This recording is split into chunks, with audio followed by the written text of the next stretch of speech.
When I was there on that first trip, Israel closed all the schools for kids, and the schools were closed on and off in 87, 88, 89, a good half of the year of each of those years.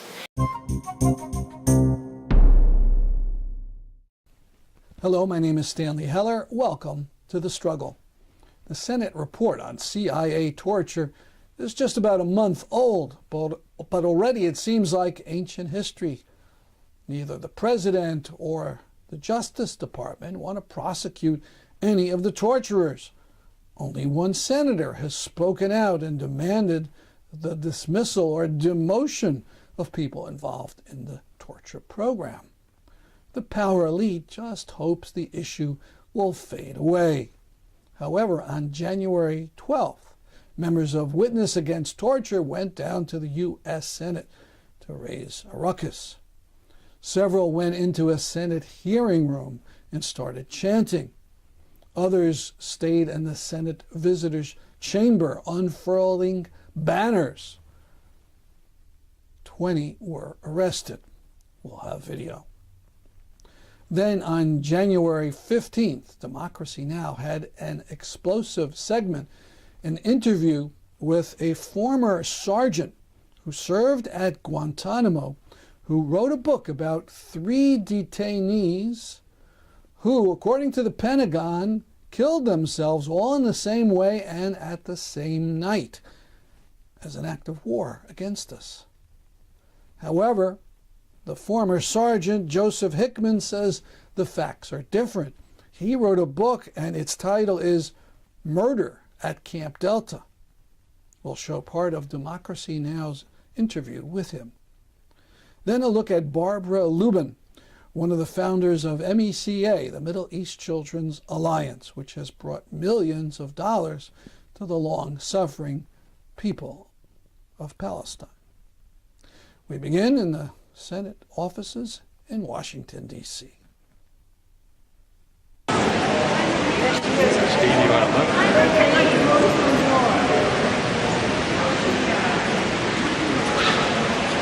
Mic check! Mic check! We come today to call for an end to cruel, inhuman, and degrading treatment of any person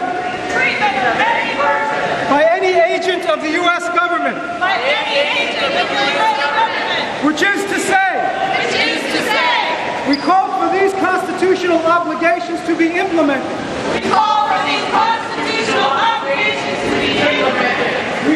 the release of the full torture report of the U.S. Senate. So that the American people can begin to have some sense of what is being done in our name. We call for an immediate end to the use of long-term solitary confinement in our domestic prison system. This very day, 80,000 U.S. prisoners are subject to long-term solitary confinement.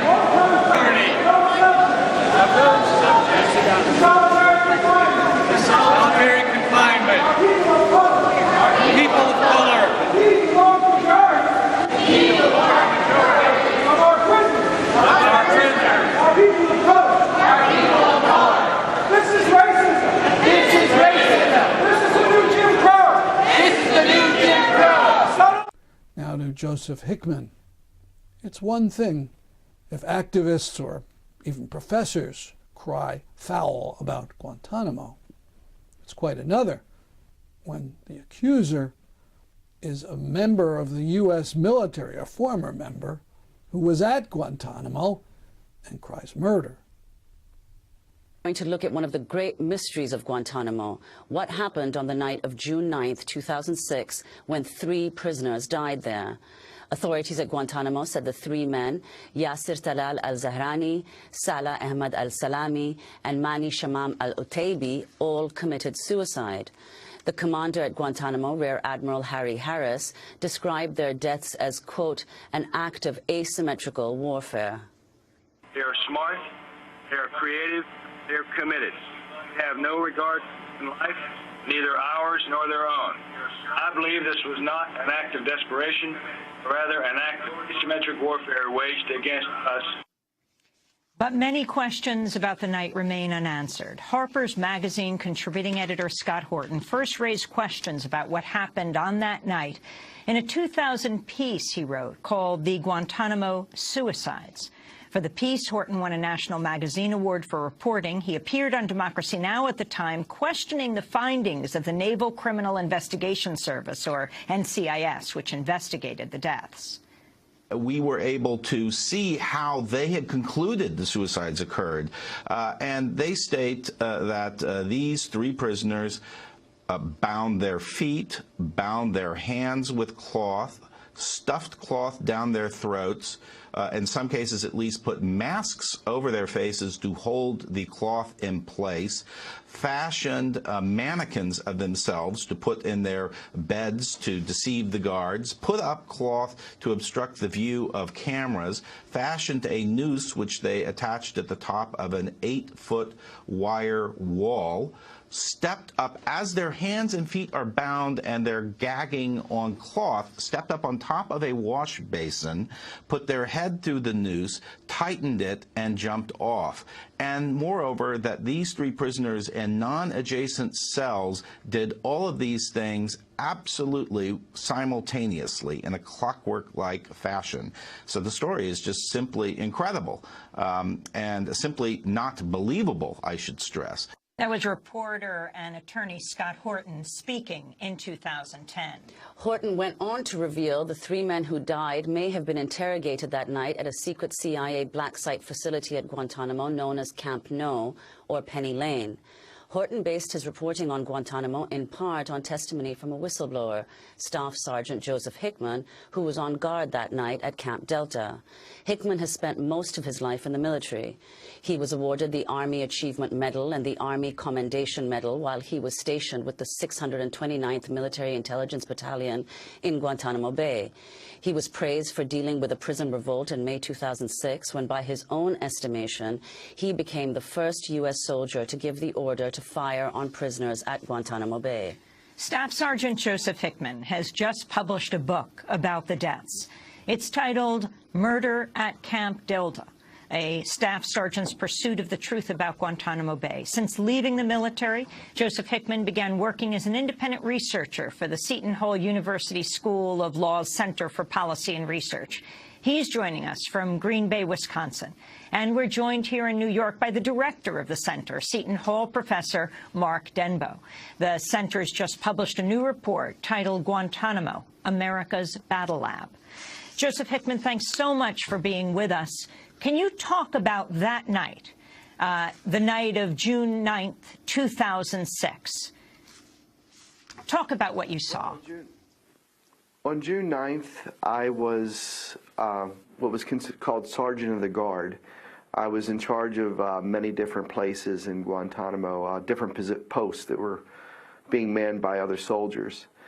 And one of my posts that I was in charge of was the towers in Camp Delta.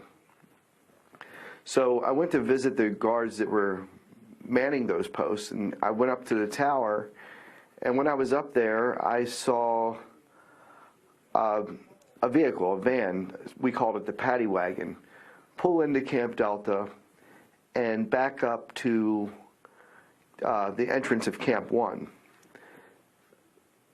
From there, I saw the driver get out and his assistant go to Alpha Block, take a detainee out of Alpha Block and put him in the paddy wagon. They then drove off, left Camp Delta, made a quick right and then a left that headed down the road out of the camps, out of Camp America, which Camp America housed the camps at the time. About 20 minutes later, the paddy wagon came back, and it repeated the same thing. It backed up to Camp 1. The two people in the paddy wagon went to Alpha Block, grabbed another detainee, put him in there, and went the same route. At this time, I started to get suspicious, wondering where he was going. So 20 minutes later, they came back a third time. This time, when they backed up to 1, I knew they were getting another detainee, but I wanted to see where that paddy wagon was going exactly. So I left and went to the entrance in Camp America, which is called ACP Roosevelt, Access Auto Control Point Roosevelt. And when the van finally did pass that checkpoint, if it went straight, it was going to the main base. But 100 meters past the checkpoint, it made a left, which meant it was going to either two places. You could only go to two places in 2006 at that time. You could go to the beach, or you could go to a place that we called, as soldiers there, Camp No. No, as in N-O. As in no, it's not there, and no, it does not exist. A black site. Yes. What did you know about the site when you first came across it that night on June 9th, 2006? I knew a little bit about it beforehand. We didn't know much at all at the time. We discovered it while we were on a mobile patrol one day when we stopped to take a break, me and a couple other soldiers. I'll actually never forget the day, because when we stopped, it was hot. We just wanted to take a break and find some shade under some brush. And when we did stop, we noticed a fence in Constantine wire. So we got close to it to see what was there. Me and another soldier that was in the Humvee with me at the time. And when we went up to the fence, we could actually see the buildings of Camp No. And they looked exactly like a detainee facility, like Camp Echo or Camp. It was constructed the same way.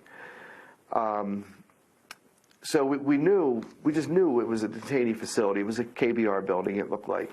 And I just remember the guy I was with, the guard I was with, he just said, you know what we just found? And I said, what do you think it is? And he said, we just found our Auschwitz. And I'll never forget that day, and I'll never forget when he said that. What gave him the impression? Why did he say Auschwitz? Well, it was obvious to us it was a detainee holding facility that was completely off the books. So talk about what happened later that night, Joseph Hickman. Now we're talking about, I guess, June 10th. It was the night of June 9th. What happened to those three prisoners you saw uncharacteristically in metal handcuffs? Is that right, when they were taken away as opposed to plastic cuffs?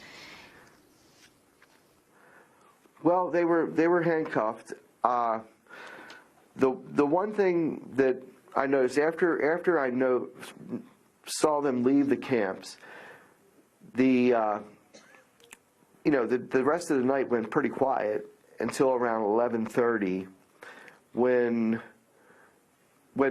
the paddy wagon returned. But instead of going to Camp 1, it went to the detainee medical clinic, and it backed up to the detainee medical clinic entrance and opened its back doors, where I didn't have a visual after they opened the back doors because I couldn't see through them, and it appeared they were loading something into the medical clinic.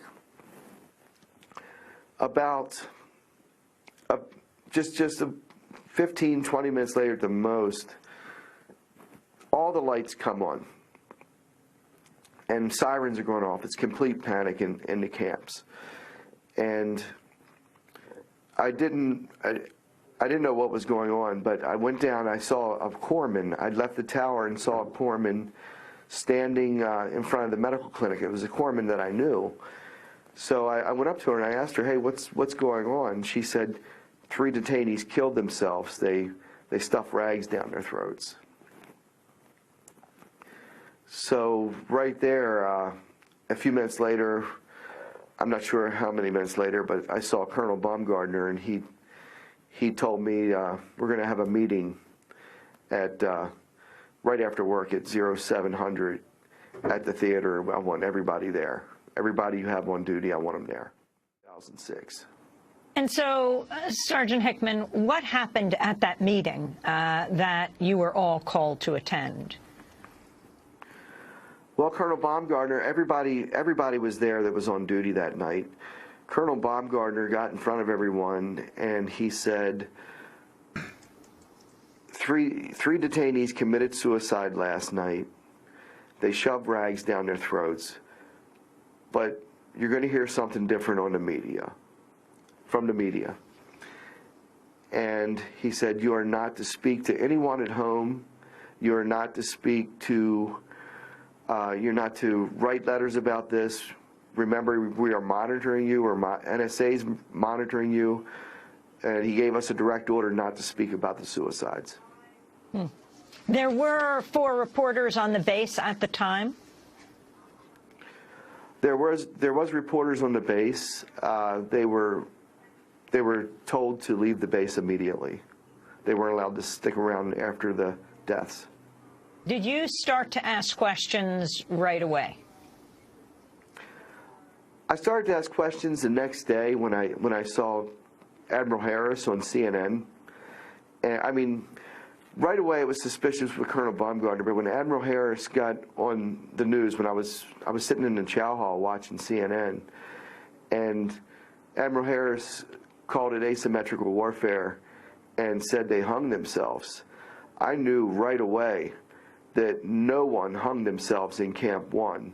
It was completely impossible from my standpoint, from the guards under me that were serving in that area. No one saw any detainees transferred from Camp 1 to the medical clinic. It just did not happen.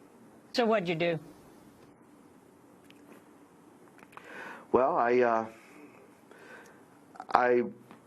waited. I waited because I knew that there was going to be an investigation. I knew NCIS was investigating the deaths. So I waited for them to come interview me, and I would tell them what I saw. And that day never came. NCIS never interviewed the guards that were in the towers in the area, or the Sallyport guards that were literally 25 meters away at most from the medical clinic. They never interviewed any of us. Watch more on the YouTube channel of Democracy Now! Look for the interview with Hickman on January 15th. Now, Barbara Lubin, who has done so much to make the Middle East Children's Alliance a wonderful charity and a way of telling the truth about Israeli attacks on Palestinians. I'm going to tell you about me. I was during the Vietnam War, I was a draft counselor. I counseled young men and women not to go to war, but to go to Canada, and many of them did. I'll tell you this story. We all look like we could use a little smiling after all this. One day I had counseled a young man to get into Canada, and he came to see me the day before he was leaving, and he said, I have a present for you, Barbara. And I said, what is it? And he said, here. And he gave me a letter from General Hershey saying that he was to come for his physical in a week. And he left for Canada. He gave me the letter, and I went to the draft board at 401 North Broad Street, for those of you who know Philadelphia. And I'll let you guess the rest of that story, but I was led away by several Philadelphia policemen and arrested. I was asked to run for the Berkeley School Board, which is an elected position, and I did. And I took office in 1982, exactly the same time as the Israeli invasion of Lebanon and the ensuing massacre of close to 2,000 men, unarmed men, women, and children in Sabra and Shatila refugee camps. a group of students from San Francisco State came to see me. And they said, Barbara, you take delegations to El Salvador, to Nicaragua, you're part of the anti-apartheid movement around South Africa, and you never say anything about Palestine. And I said to them, I said, oh, well, you know, I'm Jewish. And they said, well, what does that have to do with it? And to me, it had everything to do with it. I grew up in a very right-wing Zionist family. We supported the state of Israel blindly. And it was when these young students came to me, I started to open my eyes and see the other side and heard the stories about Zionism and Palestine. And they came back to me in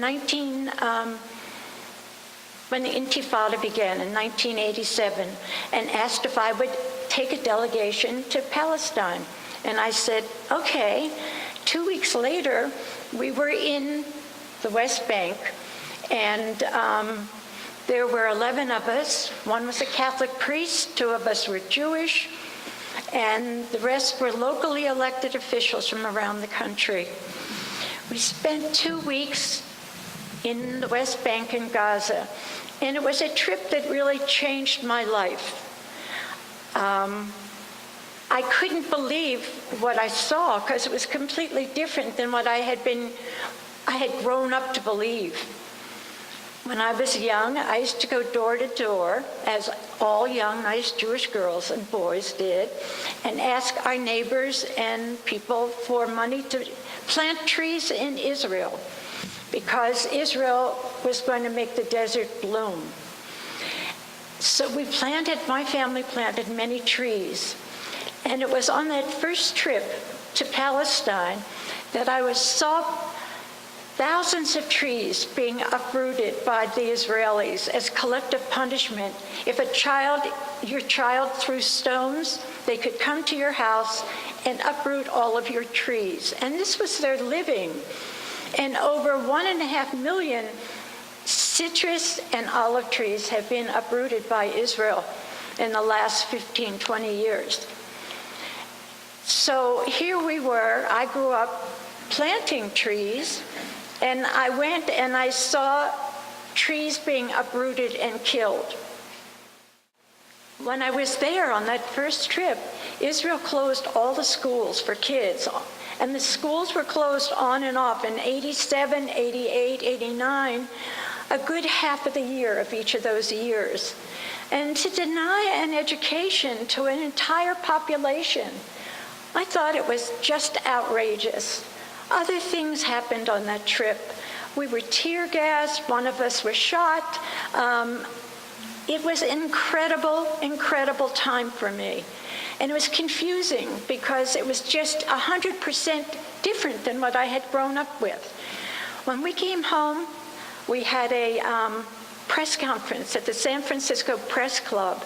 And afterwards, I went out to lunch with Howard Lubin, who was writing for the San Francisco Chronicle. And Howard said, well, what are you going to do now? This was in beginning of 88. And I said, I'm going to do something about what I saw in Palestine on this trip. I have to do something. And 2 months later, Howard and I had an office, and our office was open on May Day, May 1st, 1988. Since that time, we've delivered over $19 million of food and medicine to children in Palestine, in Iraq. I was in and out of Iraq, all during the nightmare that our government hoisted on the people of Iraq, and also in Lebanon. You know, there are over 480,000 Palestinians living in Lebanon. So the Palestinians have been living in refugee camps since 1948 in many other countries. And the people in Lebanon have it pretty bad, very difficult. We have built schools, we have built playgrounds.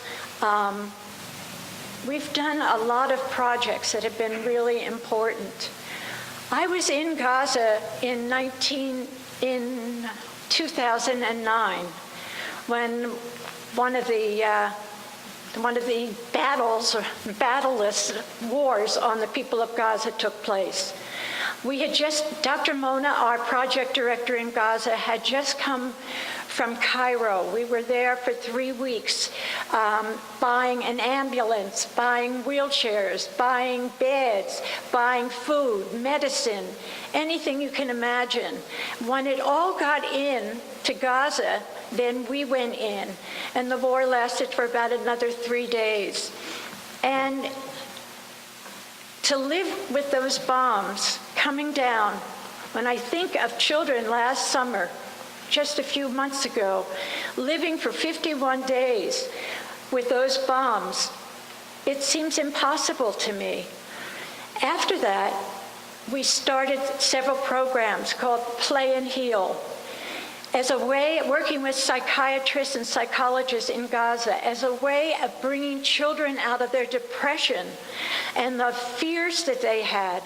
I went to school with kids of the family I was staying with on the very first day of school.